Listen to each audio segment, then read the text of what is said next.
Hello, everyone, and welcome into the Instant Reaction Podcast episode to the early slate of games from week 6. I am delighted to be joined by Dan from Gridiron Gents. Dan, how are you doing, sir? I'm doing great. Always happy to be talking NFL with you as well. So very happy to be here. Yeah, Brian and Connor were covering the game earlier in London for us, and they have an instant reaction podcast out to that game. But the early suite, the 6 o'clock suite of games, have just ended when we are recording this, and I suppose, look, we need to discuss the game in Cleveland initially because my goodness, that was quite the ending. Your initial thoughts, reaction, takes from the Browns beating the 49ers 19-17 and the 49ers missing that late field goal? Yeah, so the Browns defense obviously played outstanding football in this one. Let's start with the good stuff. They played amazingly. Miles Garrett a little bit overexcited, drew a couple of penalties, but maybe we'll get to that in a second. Just in general, this unit looked outstanding and seemed to have the Niners number for most of the game, admittedly helped by the fact that the Niners are obviously now down Deebo Samuel and Christian McCaffrey as well. And Trent Williams missed a good chunk of the game as well. So it's not maybe as favorable as it looks for the Browns, as the scoreline suggests. Obviously, the missed field goal at the end, a couple of penalties that went their way as well. And all in all, not a great quarterback performance from PJ Walker, but it was enough to get the job done. And the Browns defense really shone in this one, I thought. Yeah, I mean, I suppose a couple of on the Brown side of things. Look, PJ Walker had a pretty average game that throw at the end. I think were hearts in mouth kind of Oh, my stuff. goodness. Ultimately, two interceptions. He's under 200 yards. I suppose this is when the Browns give out the sort of contract that they did to Deshaun Watson, they're not going to have the money, and they're paying a lot of guys on defense. They're not going to have the money to pay a really kind of above average or average backup. So you are going to have PJ Walker. I suppose I think you're right, and I think Jim Schwartz has done a great job, obviously, with that defense. I'm sure the Niners will point to some of the refereeing decisions, and that tends to happen, especially when you're at home. You very often get one or two. I have my own take is a lot of the times penalties do even out over the course of the season, and yeah, it's refs are human in the same way that everybody. Joe Montana made mistakes. It happens. Um, I, the worry with the 49ers on my side of things was I've argued that they had the best starters in the league, but injuries were always the concern. In terms of you, given the three guys who missed some of the game today, which of the three do you think is most critical to the 49ers in terms of getting them back on the field as soon as possible? I mean, Christian McCaffrey is the obvious one. I think he is. He's been outstanding so far this season. Just an all-round runner that I don't think we thought he was, and that might be an outdated view from a couple of years ago. But if he's going to miss some significant time, that's going to be a problem. And then Deebo Samuel did a very good job of filling the gaps that Christian McCaffrey created a lot of the time. And if Christian McCaffrey's not there and Deebo Samuel's not there, then you're asking the likes of Elijah Mitchell and Brandon Ayuk to do an awful lot. Maybe Kyle Juszczyk. Maybe we'll just see Kyle Shanahan go into overdrive and we'll see something a little bit more creative. Maybe we'll see George Kittle in the backfield a couple of times as well. So it's one of those offenses that if they're missing a couple of pieces, it's not the end of the world. They just happen to be missing probably two of the most important pieces. I think Trent Williams came back in the end, didn't he, in this game? So I think as long as he's not going to miss significant time after this, as long as when the dust settles and they get in the ice baths, that he is actually going to be fit to go, I think they're probably okay. So yeah, of the ones that miss serious time, probably Christian McCaffrey, I think, is the most important piece. Yeah, it's an interesting one, I suppose, for me, because it has been a topic of debate. I know Kevin Clark, Mm, formerly of The Ringer, now of Omaha Productions, had this discussion during the week mm, about, which kind of piece is most important. And yeah, we did see Trent come back, but I always kind of wonder, it's usually Tuesday before you get a kind of a sense mm, of this piece. Like Achan last weekend, all of a sudden he was on IR, and Justin Jefferson obviously went down with the knee last week. We kind of mm. wondered, and now there's kind of no return date for him. It, this to me is an interesting one because Brock Purdy has really, um, uh, especially over the past couple of weeks, it feels like there's been this kind of strange debate around Purdy. And I don't know whether you listen to the Ringer podcast, but I Mm. know Stephen Ruiz and PFF kind of, but particularly Stephen Ruiz does the QB rankings. And there were Niners fans in particular losing their minds because he had Brock Purdy ranked at 22, and there were Niners fans who wanted Purdy in the top 10. Mm. And he gave his reason both in written form in the piece where he outlines his rankings, but again on their podcast show during the week. Um, Suffice to say, Brock Purdy probably had his worst game of this Yeah. season for the Niners today. But where do you stand, Dan, on where would you rank him in terms of the QBs in the league? I'm going to get myself in trouble with Niners fans here. I think 22 might be a bit harsh, but not by much. I'm not putting him in the top 10 of QBs by any stretch of the imagination. Probably in the mid-teens. I could probably think of 14 quarterbacks I'd rather have than Brock Purdy, and I'm happy to be proven wrong, Niners fans. If Brock Purdy now grabs the bull by the horns on this one and just kind of runs with it, if he's missing Christian McCaffrey, if he's missing Deebo Samuel, if he's missing Trent Williams even for a significant amount of time, and Brock Purdy puts the team on his back and runs with it, and some would argue in the last game that's exactly what he did against the Cowboys, but I mean, it didn't show in this one. He was, as you say, this was probably one of his worst games since he became the starter for the Niners, at least. And now we really need to see what can happen. As you say earlier, the Niners have the best starters probably in the league, and now they're down to some interesting backups because they've paid a ton of money to the likes of Christian McCaffrey to play football for them, and we'll see if it works. I hope it does, because I quite like Brock Purdy, but I'm mid-teens. I'm trying to dig myself out of a hole here, and I'm failing miserably. Yeah, about mid-teens, the Andy Dalton area historically of QB rankings, and that's probably going to get me in a lot of trouble there. So apologies. I think that's pretty fair. Yeah. And I think it can Brock Purdy continue to develop and continue to rise in those rankings? Absolutely. Mm. But we have to remember that Jimmy Garoppolo looked in an extraordinarily better QB when he was in San Francisco. When you were in a Kyle Shanahan system and you have those weapons around you, it makes life much, much easier. I just think there is this rush to anoint Purdy, and I don't think you can say it as yet. We do need to see him. I mean, this was rough, but there's no reason he can't. Very often you learn more from losses than from victories, and we will see how he responds. They still have incredible talent. Their defense is still absolutely fantastic, and ultimately they were a missed field goal away from continuing unbeaten.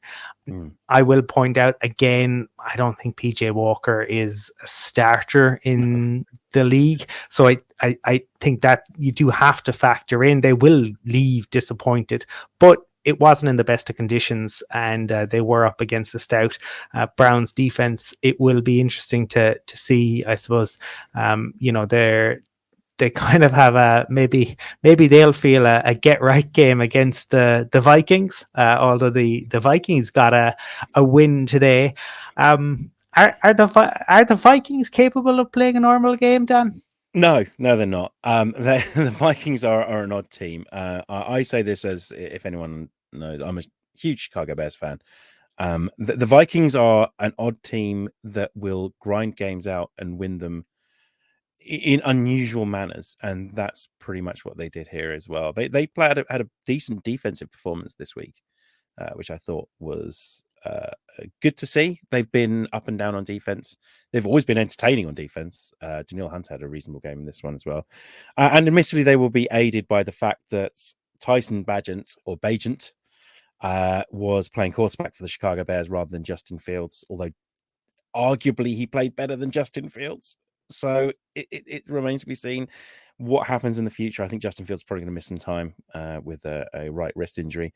As for the Vikings, considering they were without Justin Jefferson, who most of the offense seems to go through, I thought they played pretty well. I thought Kirk Cousins had a couple of sit back and he's done the Kirk Cousins thing kind of moments with particularly one interception, and basically it was tipped, so he probably gets a little bit of leeway, but it wasn't.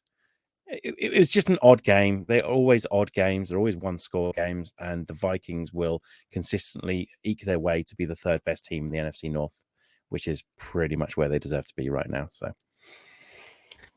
Yeah, I mean, Mark Cockrell, who was a stalwart on this show for quite a while, always said, you can't have any faith in the Vikings because ultimately, when you think everything's going really well, they'll let you down, and when their backs are against the wall, sometimes that's when they'll come good.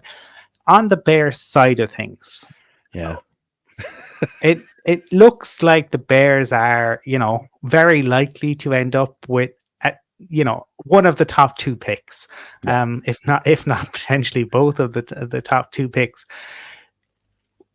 Is would you be like you're taking a QB if you end up at one or two, right? And do you have a preference? There's certainly been some discussion over the past couple of weeks, I think, on Twitter at least, around whether it is quite a set in stone for Caleb Williams. But is this just people needing to make noise, or because I'm sure people listening may have seen the clip of Sean Payton during his year off, where he's telling Colin Cowherd that Caleb Williams is a generational talent and he's so good that a team is going to deliberately tank for him. Not that Sean himself would engage in such things, but would you have a preference on which QB you would like to see, and do you have belief that in the current coaching staff in Chicago that they can develop a young QB? No, for starters, I don't have any belief in the current coaching staff, general managers, you name it. The Chicago Bears are a mess. Owners, let's go to that, and the owners descend obviously from the great George Halas. So I have issues with how they put teams together. They always seem to find offensive coordinators that don't ever want to meet quarterbacks halfway, that look at quarterbacks and go, I'm going to get them to do exactly what I want them to do, rather than, okay, so this is their skill set, I need to adapt the playbook to focus on what they're good at. And it's what we did last season. They took a look at what Lamar Jackson was doing and said, okay, that's what Justin Fields can do, so we're going to adapt our playbook to include a lot more of this, a lot more runs, a lot more designed runs. And then they went back to the drawing board. They picked up a ton of talent this season, and they basically redesigned the offense. So it was more similar to what Luke Getsy clearly wants to run, and it's just not worked. And you could argue that relying on Justin Fields to see the field in the way that he has been trying to has got him injured. Do I trust them to train a new quarterback? Absolutely not. Which quarterback would I like to see? Ask me in a couple of weeks' time, but I'm still thinking it's Caleb Williams. He is a generational talent. He had a bad game, didn't look great on the sideline. He's clearly a fairly headstrong young man, but I think currently it is still Caleb Williams by a fairly long way. if he has another couple of games like the one he's just had, then I might reconsider that thought. And then with the other pick, obviously, I think Marvin Harrison Jr. is the nailed on pick anyway. So if they end up with number 1 and 2 anyway, which is actually quite a depressing thought, I'd rather they didn't. I'd rather see them win games. Just 1 or 2 games would be fine. Carolina Panthers can lose as many as they like. I don't really care about them. But like, it's if the Bears can go on and win a few games, that would be nice. But it's not looking good. And while you are here, in terms of if they decide to move on from the head coach, and you do end up with 1 and 2, right? So it's super enticing, you know. Who would you like to see potentially get that job in the way too early? Dan picks a head coach for the Bears for 2024. I think Bieniemy or Shane Waldron's the two that I'm now looking at, that I think would potentially be the best choices. Bieniemy's done an amazing job with Sam Howell for Washington, admittedly not last week against the Bears, but this week he looked good. I'm sure we'll get onto that in a second. But I think Eric Bieniemy's been long overdue a chance, and I would love to be the team that then eventually took on Eric Bieniemy as a head coach. Waldron's the other one as well. I think that just kind of speaks for itself. What he's managing to do with that offense is outstanding. I'd love to go offensive mind head coach as well. I'm there now. Yeah. I thought Ben Johnson might have been the first name, not for you, or just you'd still have Bieniemy ahead of him. Honestly, Ben Johnson would be great as well. He's definitely in the mix, and I simply forgot to put him in that list there. I was too enamored with Eric Bieniemy for the last 5 years now as a head coach, potential head coach. What Waldron's doing is incredible as well. So, but yeah, Ben Johnson would be outstanding as well. I think offensive mind is the way to go. The concern is that they are worried about first-time head coaches. I think you've kind of got to roll with that, because that's going to take some chances. And otherwise you're going to end up with, I don't know, Mike McCarthy or someone like that. And I don't really want that to happen. So yeah, Shane Waldron or Ben Johnson, and obviously Eric Bieniemy as well. So yeah, any of those. Well, maybe that leads us on to, I suppose, the next piece. Because let's talk a rookie head coach, right? Because again, my team, the Broncos, I think decided not to go the rookie head coach route because they went with it previously. But I would argue that Vic Fangio and Vance Joseph were the wrong picks. It wasn't that they were rookies. It was that they're just neither of those two gentlemen are head coach material. But one defensive mind who does appear to be head coach material is DecMeco Ryans. The Texans continue to impress, and CJ Stroud up against a decent Saints defense. I'm not going to call them, absolutely outstanding, but they're solid, and the Texans got the win at home today. Yeah, so DecMeco Ryan surrounded himself with talent, and seems to surround himself with talent that he knew as well. On top of which, DecMeco Ryan is clearly a people person. The one thing that screams that everyone always screams about with DecMeco Ryan is that when he's in the room, and you kind of want to run through a wall for him. Bobby Slowick is obviously an interesting choice at offensive coordinator because they have history, and it's clearly working. How much that's down to CJ Stroud, I don't know. I like CJ Stroud. I think he's been outstanding so far this season. But I think DecMeco Ryans has an ability to get the most out of people, which is becoming pretty evident with this Houston Texans team, particularly on the defense, there are changes obviously from last season, but there are players from last season that are playing considerably better as well. So I like what DecMeco Ryans is doing as a head coach. I mean, potentially in the running for head coach of the year, but I still think that's probably Sean Payton. I say this as I look, and they are currently tying with the Arizona Cardinals. So not Sean Payton. Sean McVay. Sorry, not Sean Payton. You're throwing me off here, Colin. That's what the problem is here. But yeah, Sean McVay. Sorry, yes. But I think DecMeco Ryans has done an excellent job. And I think it's less about whether he's a defensive-minded head coach or offensive-minded head coach. And it's just someone you want in the room with these players. Yeah, and I think how Stroud has taken to the league. Again, I say it as somebody who, during the Vance Joseph and Vic Fangio eras, I was told constantly that, rookie head coaches need time and rookie QBs need time. And yeah, like, but you need to see signs of growth. Has everything gone perfectly for the Texans? No. But you can see that he has a plan. And yes, as you said, you can see that people respond to him.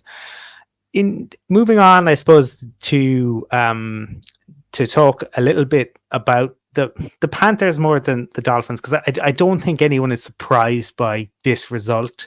But perhaps the Panthers got off to a very quick start. They were up by 2 touchdowns, which, following the week and the season that they've had, we saw Frank Reich come out and basically say that David Tepper was the new Jim Irsay, Dan Schneider, kind of take your pick. And then they go 14 up, and then the wheels come off very quickly there.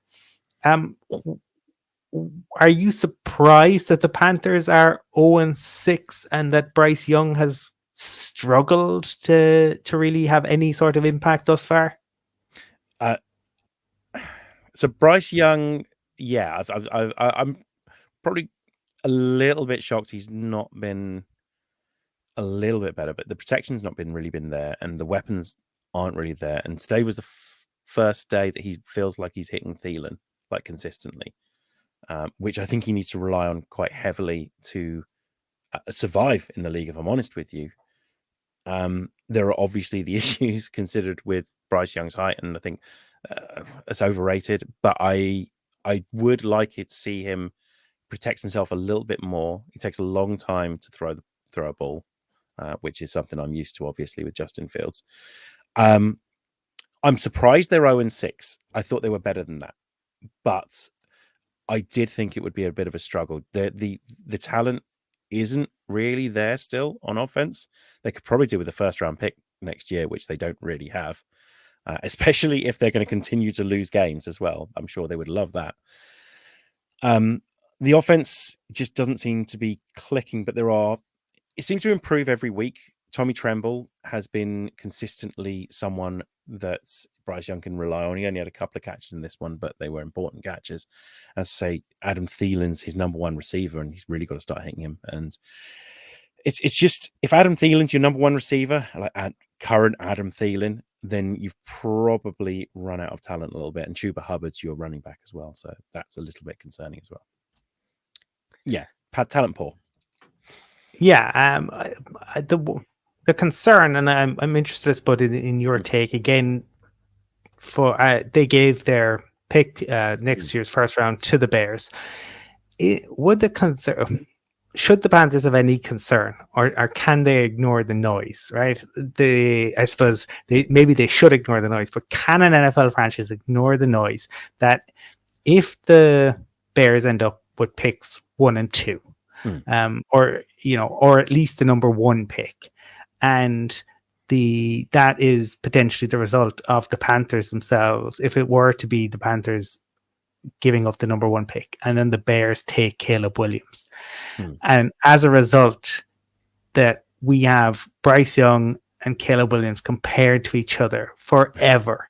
Is that going to cast, an even larger shadow over Bryce Young? Is that something that the Panthers can deal with?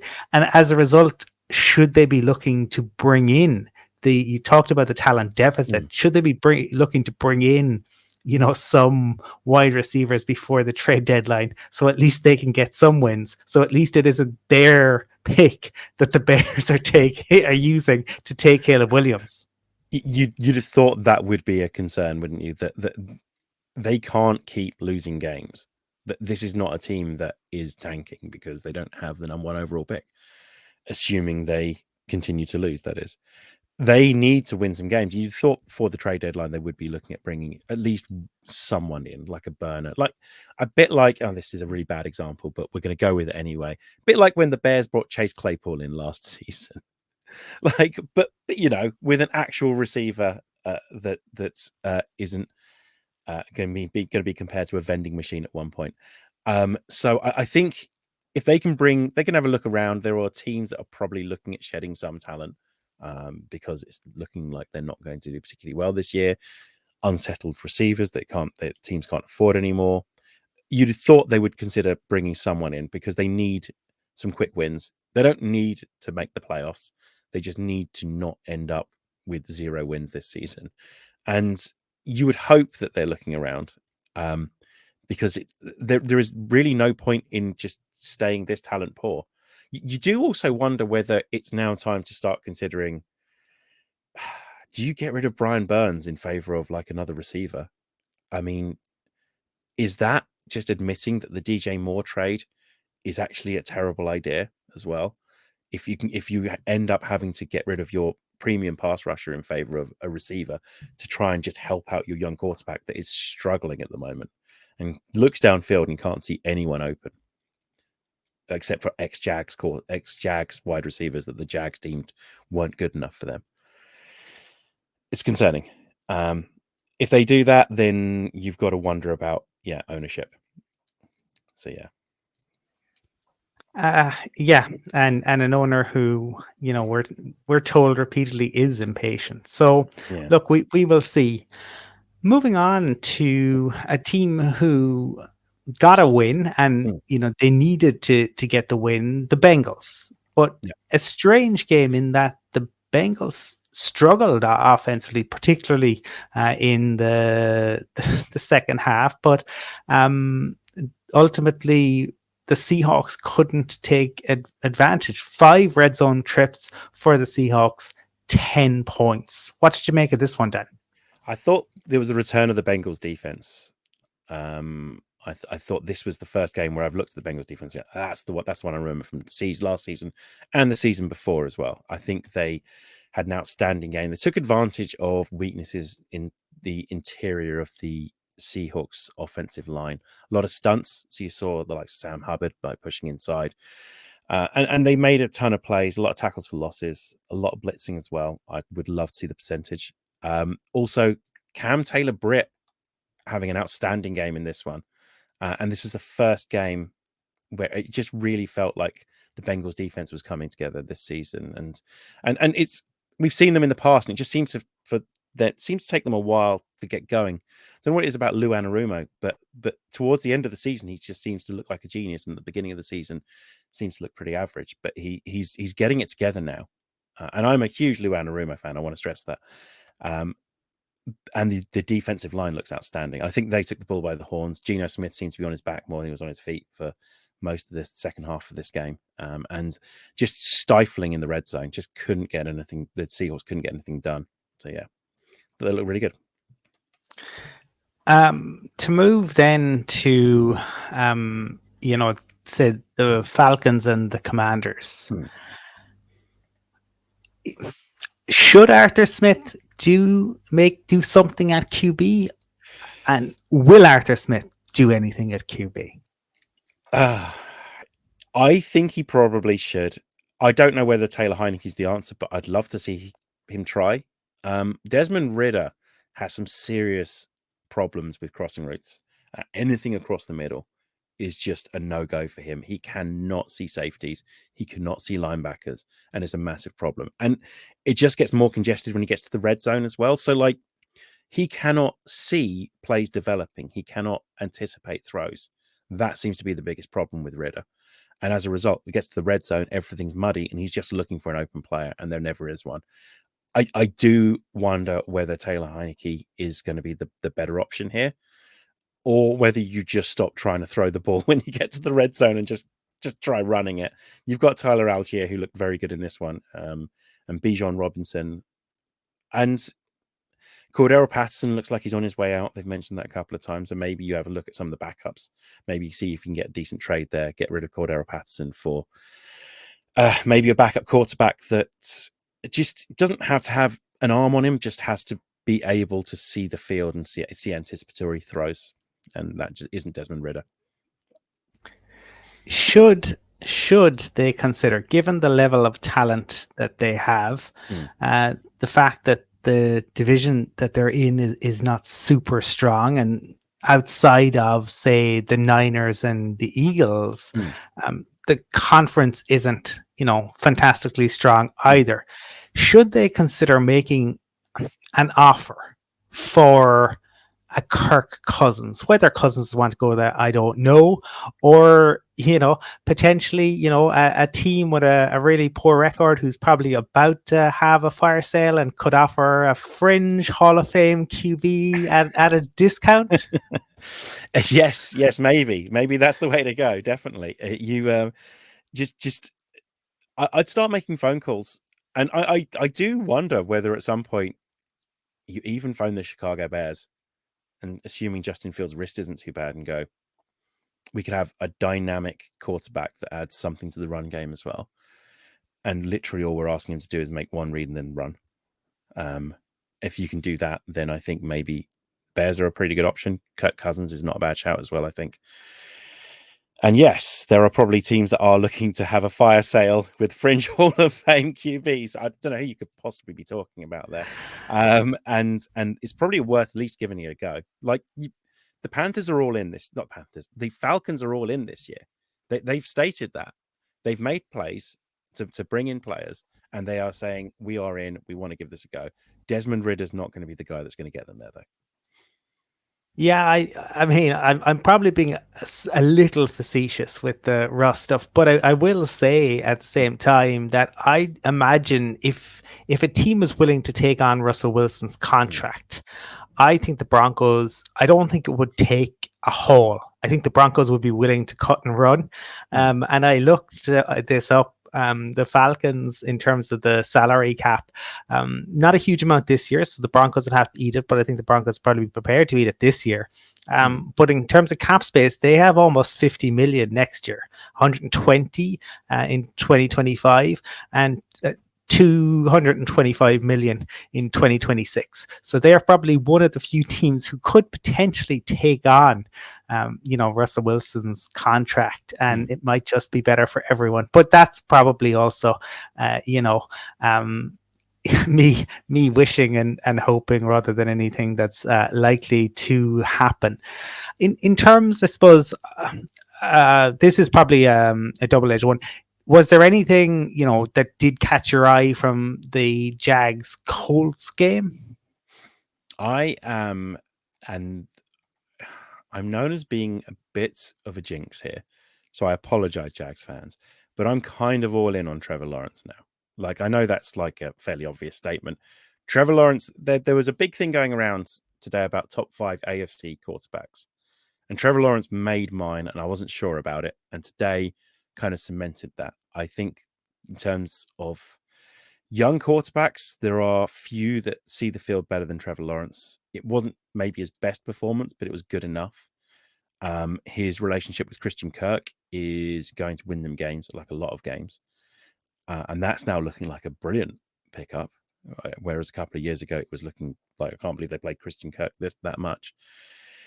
All in all, I think this Jags offense looks really good. And the Jags secondary might be one of the best in the league. They are causing problems for pretty much every team they play against. They are outstanding. I'm a huge fan of Rashawn Jenkins, who I think is having an amazing season so far. And I suppose finally, Dan, just to get your thoughts, right? We're essentially 1/3 of the way through the season at this point. Obviously, the later games are going on, and we still have Sunday Night Football and Monday Night Football. But 1/3 of the way through the season, maybe interested in something that has surprised you, intrigued you, or it can be a couple of things, but it can be positive, it can be negative. What has jumped out at you from the NFL 2023 season thus far? It's feeling like a defensive year, right? It kind of ebbs and flows between years where offensive is just kind of king and sometimes defenses take over. And yes, we're seeing a ton of penalties, particularly in that Niners-Browns game, which was crazy. I think it was over 230 yards of penalties or something close to that, at least, in the end. But we are seeing, I think, defenses kind of step up and quarterbacks having a rougher time. That's not helped by a ton of quarterback injuries. But we're also seeing the best defense in the NFL seems to be a weekly award that changes every week. And we see offenses adapt to what they're seeing in front of them. Dallas Cowboys, for example, like up until last week, were considered one of the better teams in the NFL. And then just got dismantled by a Niners team that just lost to the Browns, being led by PJ Walker. So like it's more up in the air than I think it's ever been. And I think I feel less confident than ever about which teams I actually think are outstanding teams. Although I still think the Niners are probably very, very good. It's just, I think this year, yes, defensive football is king this year, and we kind of see it ebb and flow. And towards the end of the year, it kind of tends to even out a bit. The offenses will probably take over, and we'll probably have the conversations about is football too easy to play on offense, which we have every year, and obviously the rise of the Lions, like the Lions being the best team in the NFC North, is good to see. They are they're just good to watch. They're fun to watch on offense. Dan Campbell's a great head coach to watch, and on defense, they're being outstanding as well. Just winning games in the trenches, but also outside. And Jared Goff is looking like one of the better quarterbacks in the league at the moment. So maybe like the rise of the Lions, but also just in general, defense being just taking control of this season so far.